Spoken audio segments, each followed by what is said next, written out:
These 13 money mistakes are costing you hundreds of thousands of dollars, and you don't even know that you're making them. One of these mistakes could be costing you millions of dollars, and I see people do this mistake over and over again every single day. And I'm also talking about one of the most painful things you can do, which is hiring a financial advisor. I'm talking about things like thinking that your mortgage is the only thing that makes up your monthly housing costs, forgetting to invest your money once it's in Fidelity or Vanguard into your retirement. And also one of the worst things you could do, hire a financial advisor. I'm Zach, a senior digital product manager and entrepreneur who strives to be productive AF in life. Being productive AF doesn't just mean crushing your to-do list. It also means crushing your finances too. Let's get to the 13 mistakes that you're probably making that's keeping you from building wealth, getting rich, and retiring early. All right, the first mistake that I see a lot of people make is it one that you've probably heard about, which is buying a fancy, expensive car. Did you know that monthly car payments for new cars are now $750 plus a month over the course of 6 or 7 years? That's insane. Did you also know that when you buy a new car, it actually drops 20 to 30% of value as soon as you drive it off the lot? I'm serious.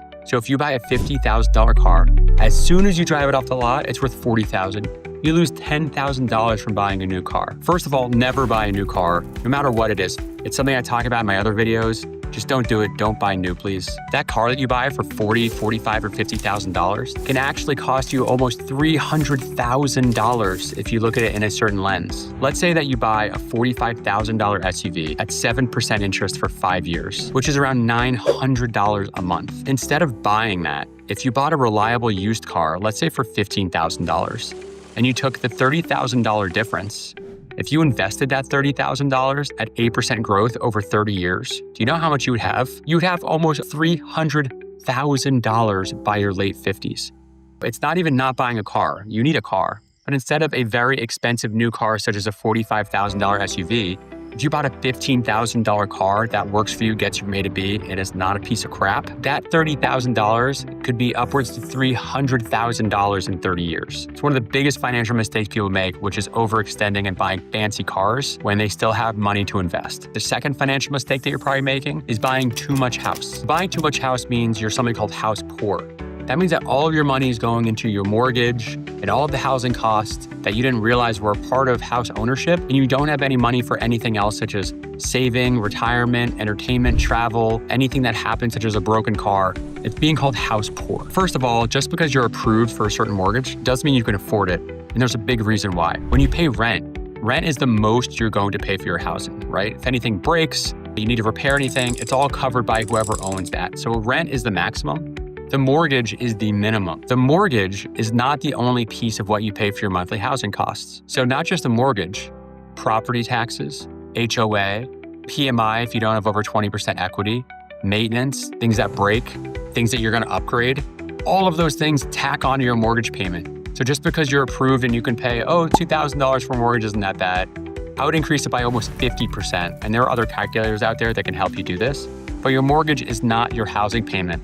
Stop thinking it's the same as rent. So again, rent is the most you're gonna pay, and a mortgage is the least you're going to pay. Let's say you buy a $500,000 house with 5% down. Let's say you're a new owner at 7% interest. So the mortgage is $3,160 per month.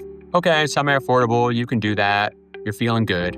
You forgot your PMI, which is around $200 a month. You forgot your property taxes, depending on where you live, $600 a month. Insurance, $150. If you're in a flood zone, high temperature, hurricanes, fires, insurance is $150 a month. Maintenance, let's just say you need a new roof, your AC breaks, your fridge breaks. On a monthly basis, let's call that $400 a month, okay? That total monthly cost just went from $3,160 per month from your mortgage to $4,510. The mortgage is the least you're gonna pay.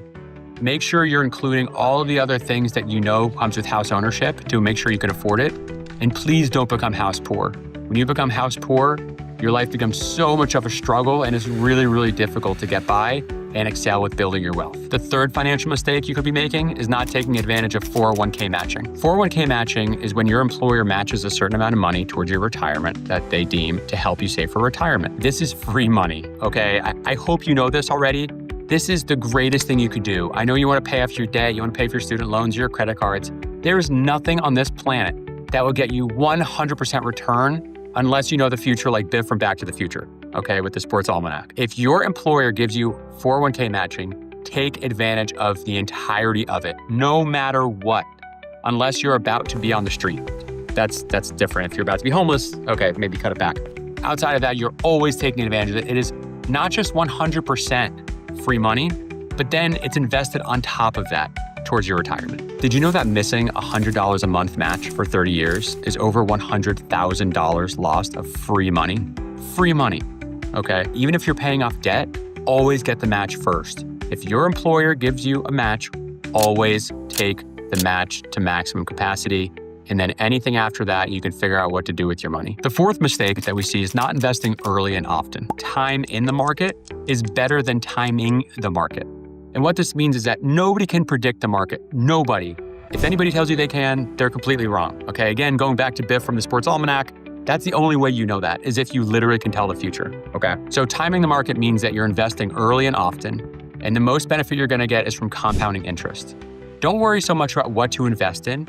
As long as you're investing in safe ETFs, you're really, really safe with this, okay? Over the course of decades, you will be super safe to make a ton of money from compounding interest. So don't hold around timing the market, constantly be investing whether the market's going up or going down.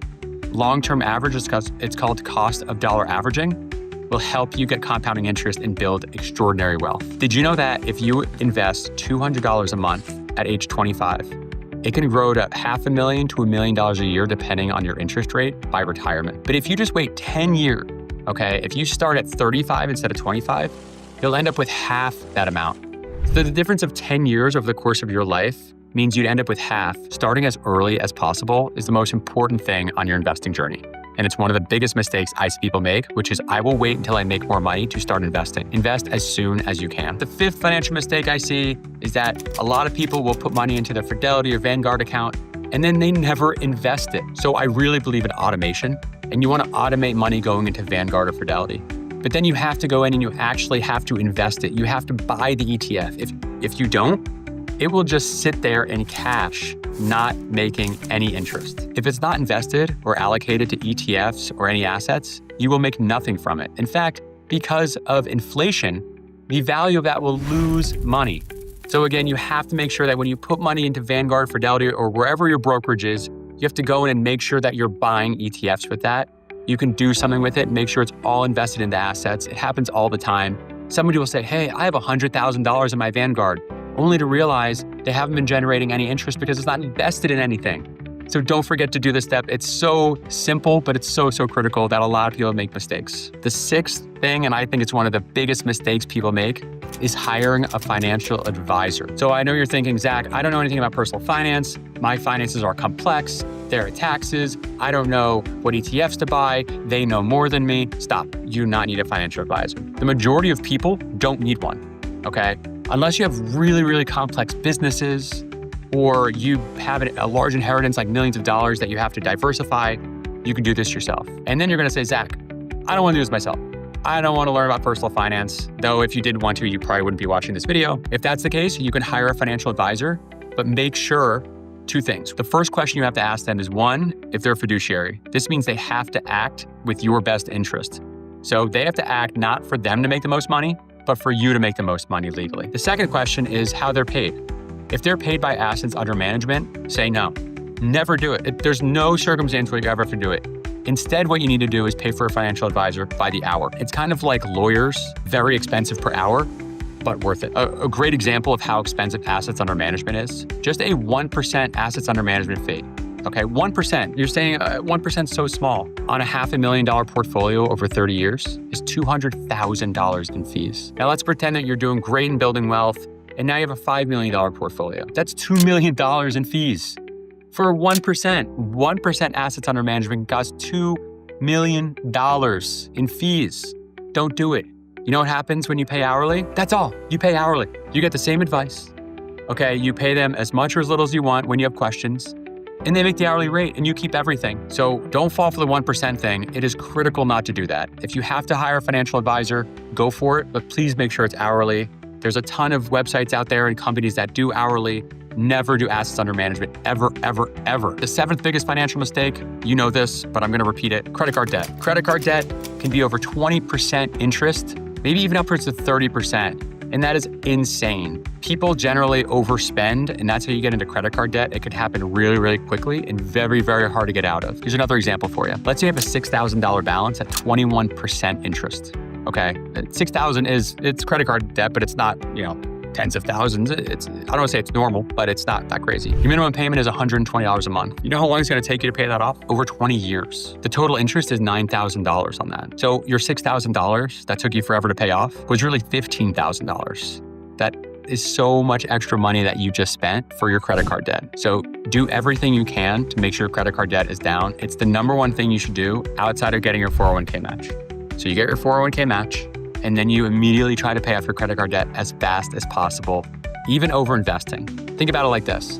If you're investing and you're making even 10%, okay, and your credit card's costing you 20%, it's costing you double the amount that you'd be making from investing. So make sure to stop your investing, pay off all your credit cards, and then get back to investing. It makes sense mathematically, logically, and I know it hurts to stop investing, but you cannot hold credit card debt. Just don't do it. The 8th mistake out of 13th is not having an emergency fund. Did you know 60% of Americans couldn't even cover $1,000? They may have more in their retirement, but they don't have it in cap. What happens if their car breaks down or if anything happens? They put it on their credit card. And going back to point 7, you don't want to have credit card debt. Having an emergency fund gives you peace of mind if you get let go, especially these days with tech and all these layoffs happening and just uncertainty around everything. You just want to have an emergency fund, okay? $1,000 to $5,000 in an emergency fund is not enough, but it can help you get over these weird things that can happen. If your AC breaks, your car needs new tires, things like that without going into credit card debt. And again, you could build it over time. You don't have to stop everything to get an emergency fund right now, but start putting money into it and don't touch it unless it's literally an emergency, okay? Don't touch it. Only if it's an emergency, it's in the name. Number 9, not learning how to budget. And by not learning how to budget, I mean not living within your means. Budgeting, the word is not super scary. It means awareness, not restriction. Budgeting means you're aware of what you're spending. If you know how much you're bringing home, all a budget means is that you're spending that or less. Or you want to make sure you're putting money into retirement, like we talk about in this channel, 15 to 20% for sure. Saving for things you want, things you know is coming up, like medical bills, paying off debt. You just have to make sure that the total number you spend per month is the same or less than the total number that you have coming in. You don't need a spreadsheet. You don't need apps. You can do whatever you want to make sure it works. You just have to be aware of this number.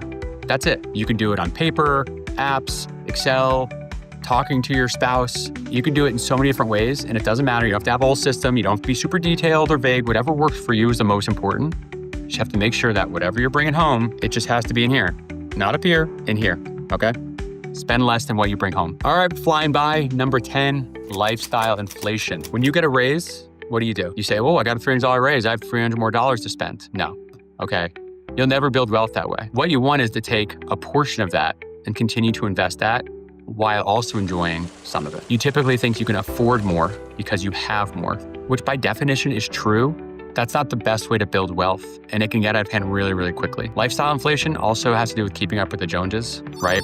So like other people's lifestyles are going faster than yours, and then you're forced to keep up.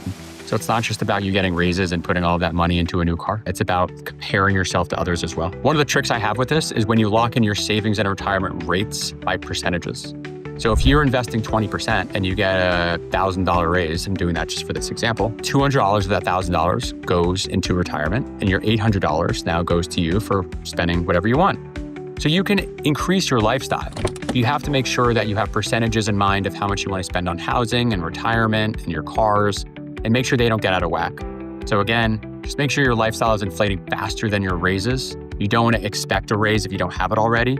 And the biggest way to build wealth is to pick a lifestyle that you think is appropriate for you and then stick with that. And as you get raises, all that extra money can go towards retirement so you can retire faster, wealthier, and richer. Number 11, subscription overload. All right, here's another stat for you.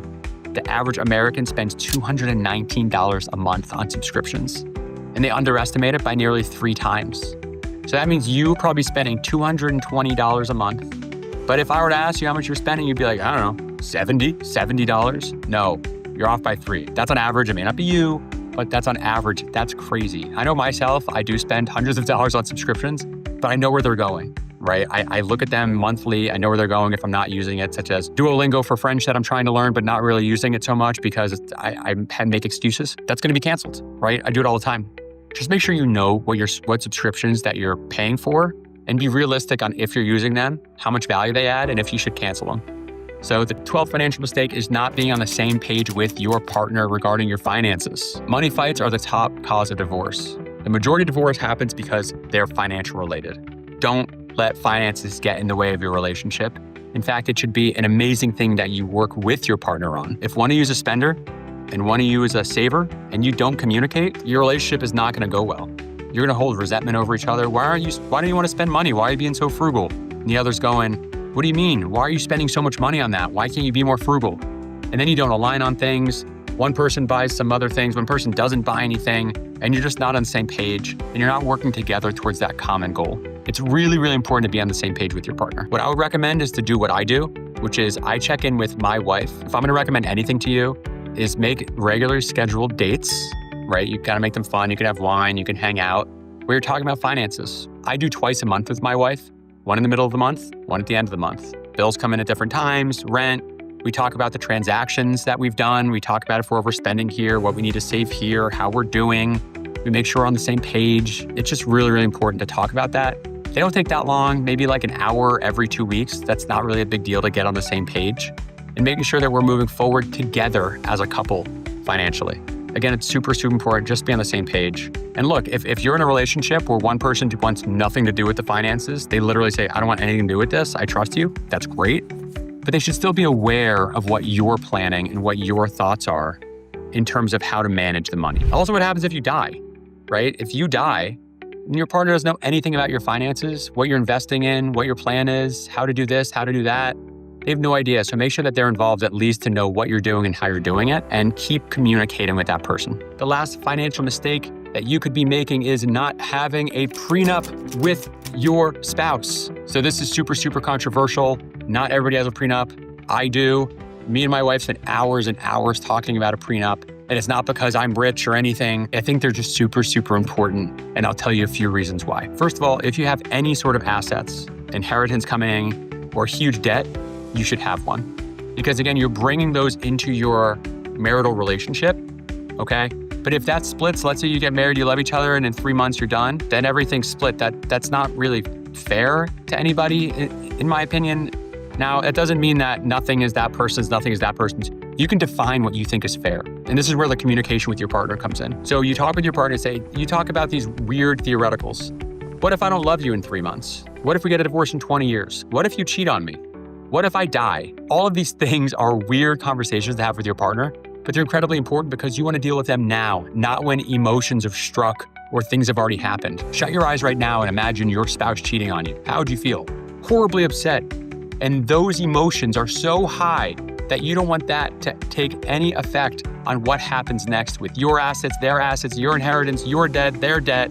You want it to be a business transaction. It's really hard to say, but it really does need to be. It's also not about divorce. It's about clarity and control. It's very clear what happens to your pets if you get a divorce. It's very important what happens to your kids. It's very important what happens to your assets.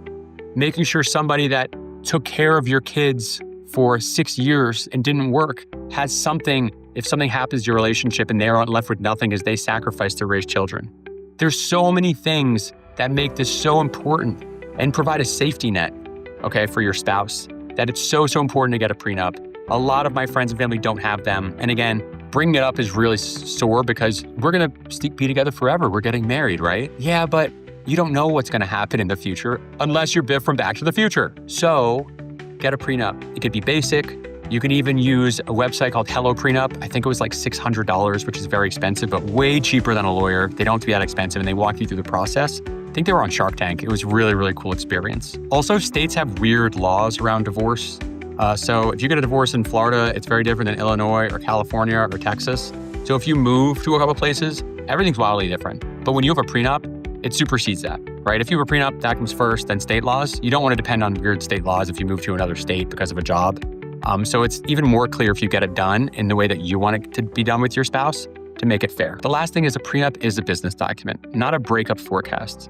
A prenup doesn't mean that you're not going to be together forever or you will have a divorce. It's just a business document that states, if the worst happens, then we already have clear-cut decisions made on how this will work. You don't have to go to court. You don't spend a bunch of money on lawyers. You don't have to bicker and fight over each other. You two made this decision together when you were in love, and you did decide what is fair. If you think alimony should last 10 years, put it in. 50 years, put it in. Half of the money, put it in. What you think is fair, you could put in anything you want, and that's so important in this. Don't let a judge decide for you. You two decide for you in case something bad happens. We made it. 13 financial mistakes that you may be making and others are making around you. If you've made any of these, do not beat yourself up. I've made some myself. The important thing is to learn from it and grow and get better. If you stop doing these 13 things, you'll naturally build wealth because you're not wasting money on cars. You're not being house poor. You have a prenup to protect yourself. You're investing your money appropriately. All the things we talked about are just the staples for making sure that you're putting your money to work for you and building the most wealth as quickly as possible. If you're all about building wealth, optimizing your time, and becoming productive AF, hit the subscribe button. Let me know in the comments, which of these mistakes have you made yourself? What's the worst thing you did with your money? What are other mistakes that I didn't add here? Would love to talk to you about them. Make sure we all learn to be productive AF together. Remember, if you fix the system, the results will take care of themselves. Thanks for watching, and don't forget to strive to be as productive AF as possible. Thanks.